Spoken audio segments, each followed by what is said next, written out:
Mesdames et messieurs, bonjour et bienvenue sur votre chaîne d'information en temps réel, l'actualité en Afrique et dans le monde en continu. Vous informer est notre mission car l'information vous place au sommet du monde. Alors si vous êtes nouveau, abonnez-vous et cliquez aussi sur la petite cloche de notification pour ne plus rien manquer, cela étant fait c'est parti. Mali. Acquisition par Bamako de nouveaux équipements militaires sur fond de retrait de Barkhane. C'est le terrain qui commande la manœuvre.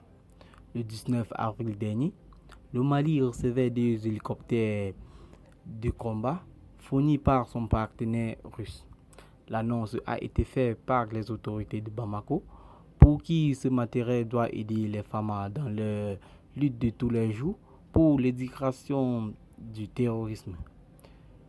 Des propos qui permettent d'autant plus de nourrir l'espoir dans le même temps.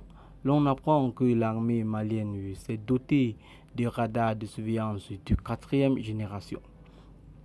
Au-delà des conjectures et d'autres supputations sur l'opportunité de l'achat des radars, ce sont d'importantes acquisitions qui ont de quoi gonfler le moral de la troupe et rassurer les Maliens car l'engagement des autorités de la transition a révélé le défi sécuritaire dans un contexte où le retrait annoncé de la force française Barkhane se poursuit allègrement sur le terrain.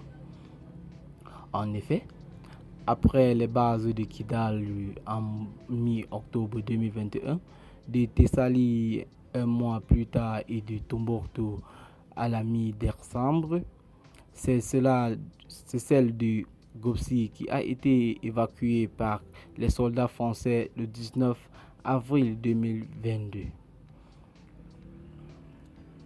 Pendant que Paris se retire, Moscou semble renforcer sa relation de confiance avec le Mali. En termes de présence militaire française sur le sol malien, il ne reste donc plus que la base de Gao et de Manaka qui seront bientôt rétrocédées aux autorités maliennes après le départ des soldats français. Départ qui pourrait être imminent, en croire certaines sources pour lesquelles ce ne serait plus qu'une question de semaines.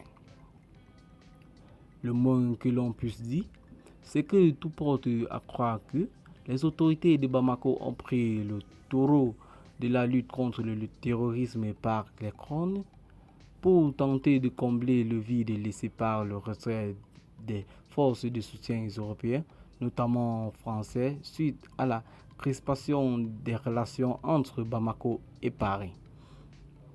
Et le constat, pour ainsi dire, est que pendant que Paris se retire, Moscou semble renforcer sa relation de confiance avec le Mali à travers cette livraison de matériel de guerre.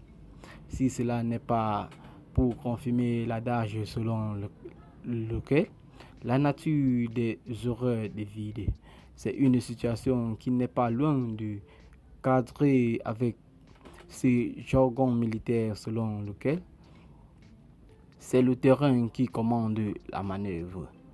Autrement dit, ne pouvant plus compter sur l'appui de la France accusée de la charge du plein vol, pour les raisons que l'on sait autant pour nous, Bamako semble jouer à fond la carte de Moscou pour espérer se sortir du péril terroriste qui menace le pays jusque dans ses fondements.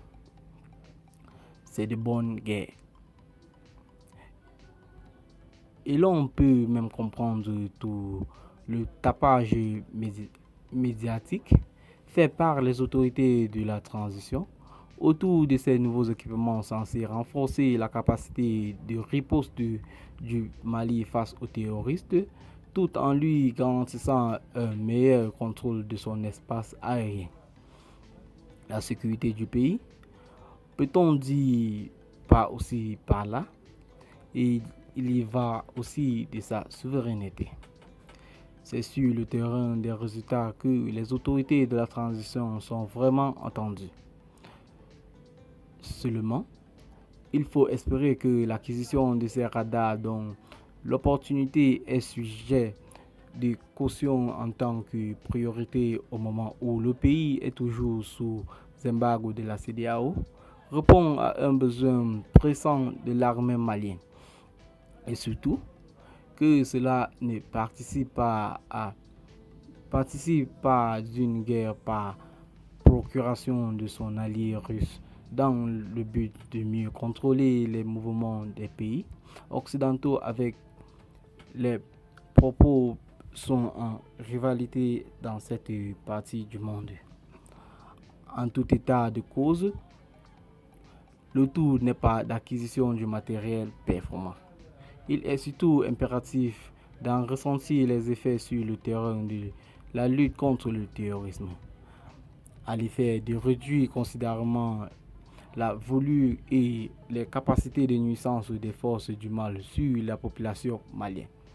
C'est dit si c'est sur le terrain des résultats que les autorités de la transition sont vraiment attendues. D'autant que dans les cas d'espèce, personne n'a pipé mot sur le coût de ces équipements. C'est dit aussi si ces équipements militaires doivent impérativement être opérationnels sur le terrain afin d'éviter le scénario de 2017 sous feu l'ex-président Ibrahim Boubacar Keïta où le Mali s'était retrouvé floué dans l'achat de 2 hélicoptères de combat qui sont finalement restés cloués au sol faute de maintenance appropriée. C'est à ce prix et à la une des résultats sur le terrain que les Maliens sauront si les autorités de la transition ont fait le bon choix et s'il y a du satisfait à tirer du renforcement de la coopération militaire avec la Russie. Eh bien les amis, c'est ici que s'achève cette petite note d'information. Abonnez-vous à la chaîne si ce n'est pas encore fait et activez la cloche de notification. Partagez la vidéo avec vos amis si vous l'avez trouvé intéressant. Bye bye.